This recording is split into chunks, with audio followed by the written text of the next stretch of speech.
गणेशपुराणं क्रीडाखण्ड षष्ठोऽध्यायः विनायक अवतारः। भृगुरुवाच अथ स मेदिनी दुष्ट दैत्यभार प्रपीडित वेषान्तरं समास्थाय जगाम कमलासनम् दीनाहस्ताञ्जलिं बद्ध्वा जगाद पद्मसम्भवम् भूमिरुवाच जाताहं मलिना दीना हीना यज्ञव्रतादिभिः स्थानभ्रष्टास्तथा देवाः सेन्द्रासर्षे गणाविदे अतिभारातिसन्तप्ता कं त्वाहं शरणं गता येनोपायेन दुष्टानां नाशः स्यात् तद्विधीयतां नो चेद्रसातलं यास्यं सपर्वतजनाकुला। भृगुरुवाच इति वाक्यं धरित्र्या स श्रुत्वा कस्तामथा ब्रवीत् अहं सर्वे लोकपाला इन्द्राद्या देवतागणाः ऋषयोऽपि स्वधा स्वाहा रहिता दुःखिता भ्रशं भ्रष्टस्थाना भ्रष्टमन्त्रा भ्रष्टाचारा यथालये सर्वे वयं प्रार्थयामो देवदेवं विनायकम् ब्रह्मरूपं निराकारं जगत्कारणकारणम् यदा साकारतां यया लोकानां दैवयोगतः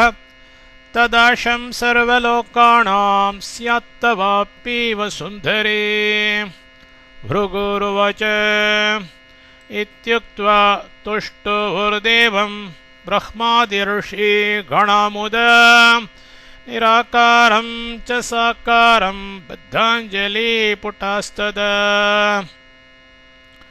नमो नमस्तेऽखिललोकनाथं नमो नमस्तेऽखिललोकधामन् नमो नमस्तेऽखिललोककारिन्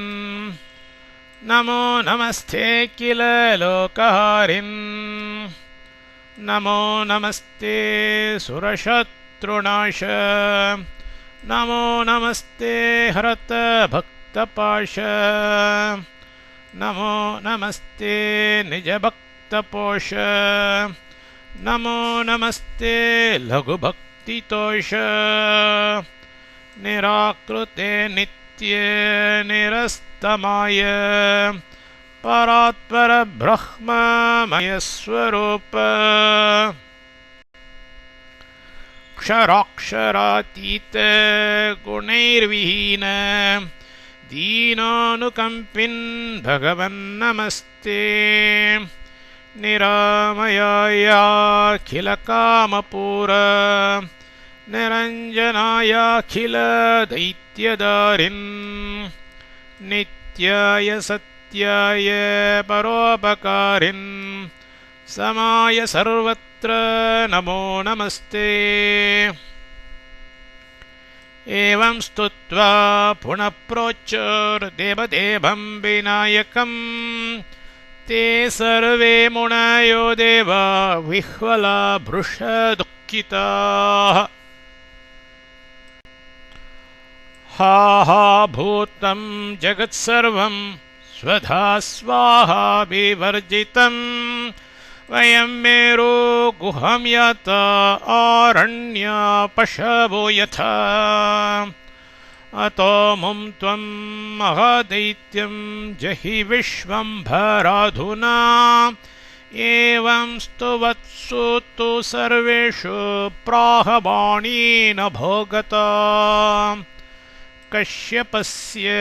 गृहे देवोऽवतिरिष्यति साम्प्रतम् करिष्यत्यद्भुतं कर्म पदानीव प्रदास्यति दुष्टानां निधनं चैव साधूनां पालनं च भृगुरुवाच एवमाकर्ण्यतां वाचं ब्रह्मा प्रोवाच मेदिनीं कवच स्वस्था भव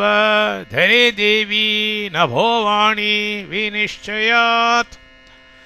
देवा सर्वे मृत्युलोके बतरिष्यन्ति त्वत्कृते हरिष्यति महाभारम् अवतीर्णो विनायकः भृगुरुवाच इत्युक्त्वा स तदा तेन ब्रह्मणा ह्रष्टमानसा स्वस्थानमगमत्साथ स्वस्थचित्तधरा तदा तत बहुतिथे काले दिति सा गर्भमादधे तेजोतीवभृते तस्य दिने दिने यथा शशी सम्पूर्णे नवमे मासे सुषुवे पुत्रमुत्तमम् ब्रह्मवाक्यात् अभूत्ख्यातो नाम्ना कश्यपनन्दनः दशभुजो बहुबलः कर्णकुण्डलमण्डितः कस्तूरीविलसद्भालो मुक्कुट्टभ्राजीमस्तकः सिद्धिबुद्धियुतकण्ठे रत्नमाला विभूषितः चिन्तामणिलसद्वक्षा जपापुष्पारुणाधरः उन्नसो भ्रुक्कुटिचारु ललाटोदन्तदीप्तिमान् देहकान्त्या हततमा दिव्याम्बरयुतः शुभः एतादृशं निरीक्ष्यैनं बालं तत्पितरौ तदा तत्तेजसा हतदृशो किञ्चिद्द्रष्टुं न शेकतुः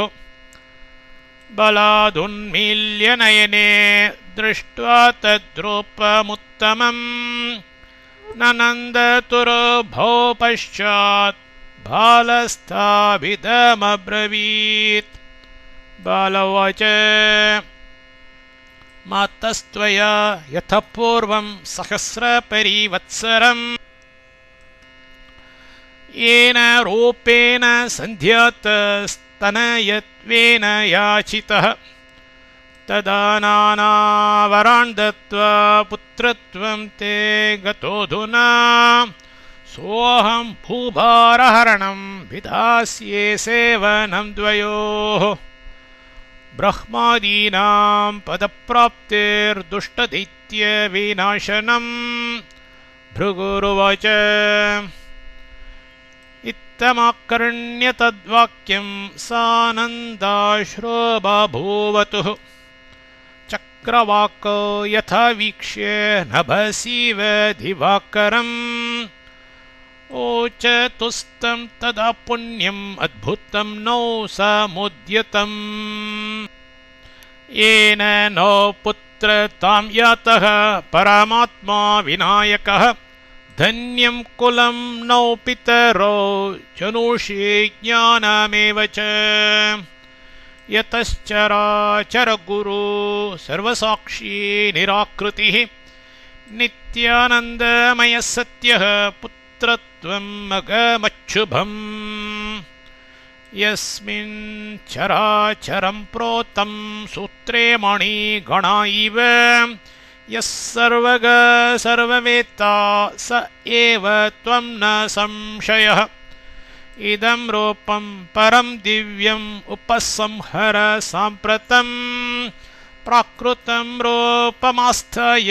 क्रीडस्व कुहको यथा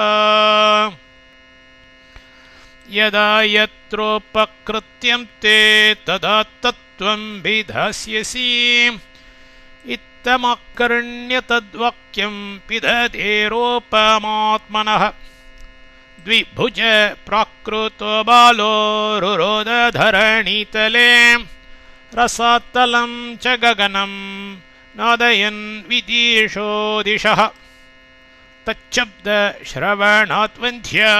जाता गर्भवती द्रुमाः नीरसा सरसा शक्रो जह्रशे देवतागणैः भयं बभूव दैत्यानां बभृदे धरणी तदा चकारजातकर्मस्य कश्यपो ब्राह्मणैः सह प्राशयित्वा मधुघृतं पस्पर्शमन्त्रतश्च तम् अपाययत्स्थनोबालं मन्त्रपाठपुरःसरम् चित्वा नालं तु संक्षाल्य बालं प्रास्वापयच्च सा ददौ दानान्यनेकानि ब्राह्मणेभ्यो मुनिस्तदा अदापयत् प्रतिगृहं सप्तमे दिवसेदितिः इक्षुसारं पञ्चमे तु वायनानि महामुदा महोत्कटेति नामास्य चक्र एकादशे पिता बालोऽपि ववृधे शीघ्रं शुक्लपक्षे यथा शशी सर्वेभ्ये उत्कटो यस्मान् महोत्कट इति स्मृतः सर्वेभ्य उत्कटो यस्मान् महोत्कट इति स्मृतः इति श्रीमदादि श्रीमन्महागणेश्वरे महापुराणे क्रीडाखण्डे षष्ठोऽध्यायः।